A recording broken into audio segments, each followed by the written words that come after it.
میں ڈاکوؤں کی فائرنگ سے پولیس کانسٹیبل سید صغیر عباس شہید ہو گئے۔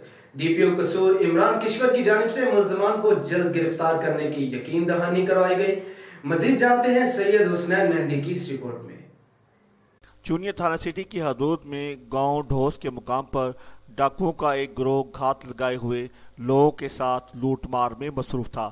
اسی دوران پولیس کا جوان سید صغیر عباس تھانہ چھنگا منگا سے اپنی ڈیوٹی کر کے گھر واپس آ رہا تھا کہ ڈکیتی کی واردات دیکھتے ہوئے ایک فرد شناس پولیس اہلکار کا ثبوت دیتے ہوئے اس واردات کو روکنے کے لیے مزاحمت کے لیے آگے بڑھا تو ڈاکوؤں نے فائرنگ کر دی، جس کے نتیجے میں پولیس کا جوان صغیر عباس شدید زخمی ہو گیا۔ زخمی کو فوری چونیا ٹی ایچ کیو ہسپتال منتقل کیا گیا، جہاں پولیس اہلکار کی حالت تشویشناک ہونے کے باعث لاہور ریفر کر دیا گیا، جو رستے میں زخموں کی تاب نہ لاتے ہوئے شہید ہو گیا۔ ڈی پی او قصور عمران کشور واقعے کی اطلاع ملتے ہی پولیس کی بھاری نفری لے کر موقع پر پہنچ گئے اور تحقیقات کا آغاز کر دیا۔ ڈی پی او قصور کی شہید کی اہل خانہ سے بھی ملاقات کی اور اظہار تعزیت کرتے ہوئے اس بات کی یقین دہانی کرائی ہے کہ ہم ملزمان کو جلد گرفتار کریں گے اور آپ کو انصاف فراہم کریں گے۔